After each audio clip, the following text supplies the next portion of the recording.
ಶ್ರೀ ಗುರುಭ್ಯೋ ನಮಃ. ಹರಿ ಓಂ.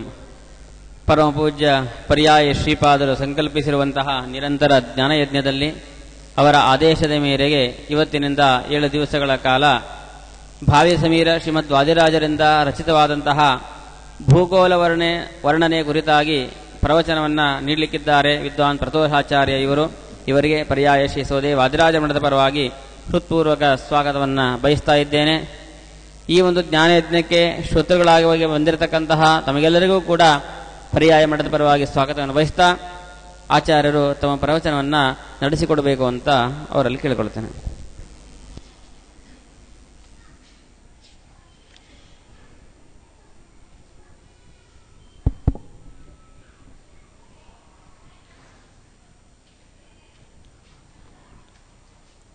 ಶ್ರೀ ಗುರುಭ್ಯೋ ನಮಃ. ಪರಮಗುರುಭ್ಯೋ ನಮಃ. ಶ್ರೀಮದಾನಂದತೀರ್ಥ ಭಗವತ್ಪಾದಾಚಾರ್ಯ ಗುರುಭ್ಯೋ ನಮಃ. ಓಂ ಉದಯರವಿಸಃ ಸದ್ಯೋಚಿತಂ ವೃಕ್ಷವೀಕ್ಷಂ ಪ್ರಳಯಜಲಜನಾದಂ ಕಲ್ಪಕೃದ್ವನ್ನಿವಕ್ತ್ರಂ ಸುರಪತಿರಿಪುವಕ್ಷಶ್ಚೇದರಕ್ತೋಕ್ಷಿತಾಂಗಂ ಪ್ರಣತಭಯಹರಂ ತಂ ನಾರಸಿಂಹಂ ನಮಾಮಿ. ಯೋ ವಿಪ್ರಲಂಬ ವಿಪರೀತಮತಿಪ್ರಭೂತವಾದಾನ್ನಿರಸ್ಸಿಕತವಾನ್ ಭುವಿ ತತ್ವವಾದಂ ಸರ್ವೇಶ್ವರೋ ಹರಿತಿ ಪ್ರತಿಪಾದಯಂತಮಾನಂದತೀರ್ಥಮುನಿವರ್ಯಮಹಂ ನಮಾಮಿ.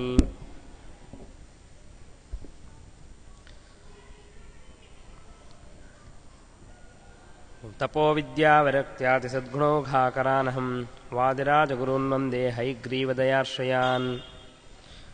ಓಂ ನಾರಾಯಣಂ ನಮಾಮ್ಯಗ್ರಹಾರಾಯಣ ಶಿರೋಧರಂ ದೂರಾಯಣ ಮಧುರಂ ಚ ಪಾರಾಯಣ ಪರಾಯಣಂ.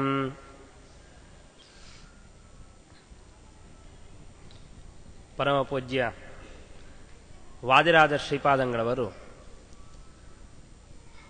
ರಚಿಸಿದಂತಹ ಅನೇಕ ಕೃತಿಗಳಲ್ಲಿ ಒಂದು ಭೂಗೋಳ ವರ್ಣನೆ ಅಂತ. ಭೂಗೋಳ ವರ್ಣನೆ ಅಂತಂದರೆ ಇಡೀ ಬ್ರಹ್ಮಾಂಡದ ವರ್ಣನೆ, ಬ್ರಹ್ಮಾಂಡದಲ್ಲಿ ಏನೇನು ಇದ್ದಾವೆ ಅಂತ ಅದರ ವಿಚಾರವನ್ನು ತಿಳಿಸ್ತಕ್ಕಂತಹ ಗ್ರಂಥ. ಸಾಮಾನ್ಯವಾಗಿ ಜನರಿಗೆ ಭೂಮಿ ಇದೆ, ನರಕ ಇದೆ, ಸ್ವರ್ಗ ಇದೆ, ಅಥವಾ ಮತ್ತೆ ಕೆಲವರಿಗೆ 14 ಲೋಕಗಳಿವೆ ಅಂತ ಇಷ್ಟು ಗೊತ್ತು. ಮತ್ತೆ ಕೆಲವರಿಗೆ ಸಪ್ತ ದ್ವೀಪ, ಸಪ್ತ ಸಮುದ್ರಗಳಿದ್ದಾವೆ, ಹೀಗೆ ಸಾಮಾನ್ಯವಾದ ಮಾಹಿತಿ ಇದೆಯೇ ಹೊರತಾಗಿ ಆ ದ್ವೀಪಗಳ, ಸಮುದ್ರಗಳ ವಿಸ್ತಾರ ಎಷ್ಟಿದೆ, ಒಟ್ಟು ಬ್ರಹ್ಮಾಂಡ ಎಷ್ಟು ದೊಡ್ಡದು, ಇದರ ಸಂಪೂರ್ಣ ಕಲ್ಪನೆ ಸರಿಯಾಗಿ ಸಿಗ್ತಾ ಇಲ್ಲ. ಇದನ್ನು ತಿಳಿಸಲಿಕ್ಕಾಗಿ ಪುರಾಣಗಳಲ್ಲಿ ಅನೇಕ ಕಡೆ ಭೂಗೋಳದ ವರ್ಣನೆ ಬಂದಿದೆ.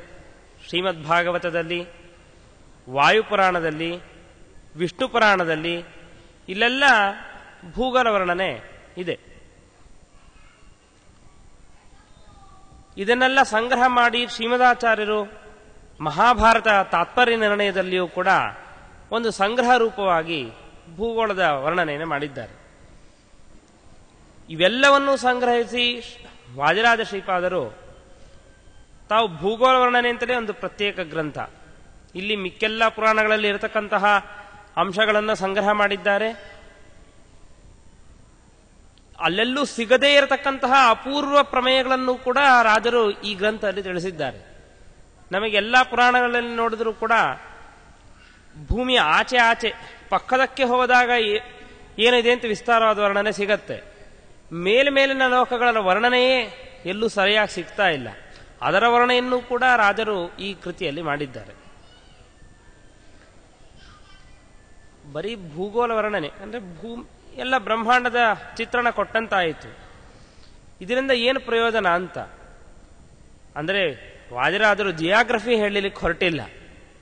ಭೂಮಿ ಎಷ್ಟಿದೆ, ಸಮುದ್ರ ಎಷ್ಟಿದೆ, ಬರೀ ಇದನ್ನ ವರ್ಣನೆ ಮಾಡ್ತಾ ಹೋಯ್ತು ಅಂತಂದ್ರೆ ಟೀಕಾಕೃತ್ಪಾದರು ಹಾಸ್ಯ ಮಾಡ್ತಾರೆ.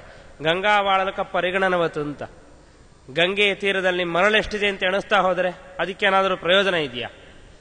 ಹಾಗೆ ಭೂಮಿ ಎಷ್ಟಾಗಲ ಇದೆ, ಅದು ಸಮುದ್ರ ಎಷ್ಟು ದೊಡ್ಡದಾಗಿದೆ, ಲೋಕಗಳು ಎಷ್ಟೆಷ್ಟು ಎತ್ತರದಲ್ಲಿವೆ, ಜ್ಯೋತಿಷ್ಚಕ್ರ ನಕ್ಷತ್ರಗಳು ಎಲ್ಲಿದ್ದಾವೆ, ಸೂರ್ಯ ಎಲ್ಲಿದ್ದಾನೆ, ಈ ಡಿಸ್ಟೆನ್ಸ್ ಹೇಳಿದ ಮಾತ್ರದಿಂದ ಏನು ಪ್ರಯೋಜನ ಬಂತು ಅಂತ.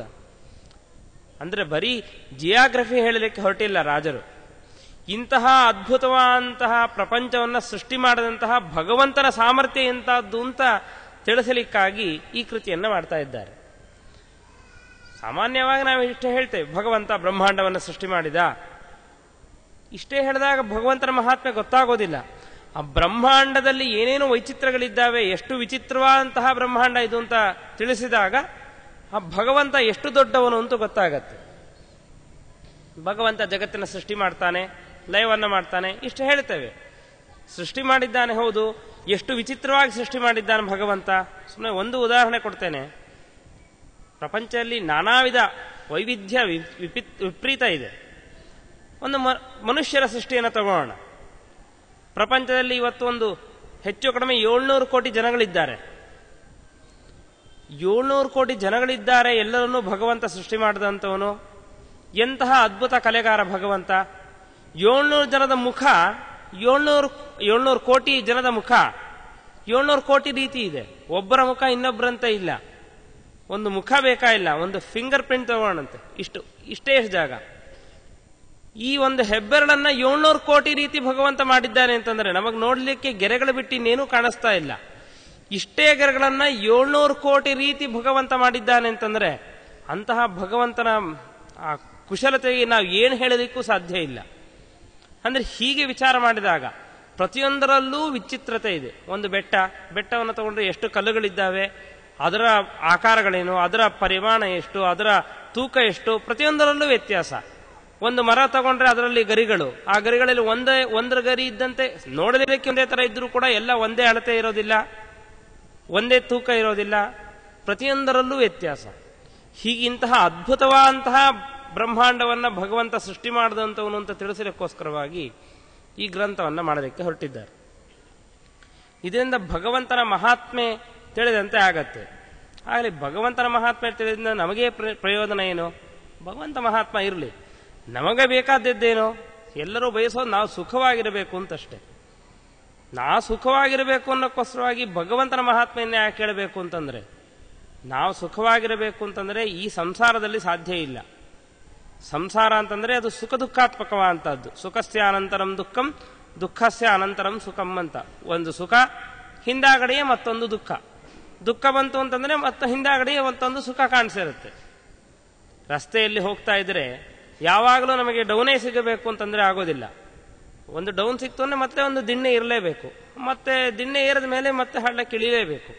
ಹಾಗೆ ಸುಖ ದುಃಖಗಳು ಒಂದಾದ ಮೇಲೆ ಒಂದು ಸಂಸಾರದಲ್ಲಿ ಬರ್ತಾನೆ ಇವೆ. ಇಂತಹ ಸುಖ ದುಃಖಾತ್ಮಕವಾದಂತಹ ಸಂಸಾರವನ್ನು ಬಿಟ್ಟು ನಾವು ಕೇವಲ ಸುಖವನ್ನ ಪಡೆಯಬೇಕು ಅಂತಿದ್ರೆ ಅದು ಈ ಸಂಸಾರದಲ್ಲಿ ಇರುವವರೆಗೂ ಕೂಡ ಸಾಧ್ಯ ಇಲ್ಲ. ಭಗವಂತನ ಅನುಗ್ರಹವನ್ನು ಪಡೆದುಕೊಂಡು ಮೋಕ್ಷಕ್ಕೆ ಹೋಗಬೇಕು. ಈ ಸಂಸಾರದ ನಿವೃತ್ತಿಯನ್ನು ಪಡೆದುವಂತಾದರೆ ಆಗ ಈ ದುಃಖವನ್ನ ತಪ್ಪಿಸಿಕೊಳ್ಳಬಹುದು. ಹಾಗಾದರೆ ದುಃಖ ತಪ್ಪಿಸಿಕೊಳ್ಳಿಕ್ಕೆ ಏನು ಮಾಡಬೇಕು? ಭಗವಂತನ ಅನುಗ್ರಹವನ್ನು ಸಂಪಾದನೆ ಮಾಡಬೇಕು.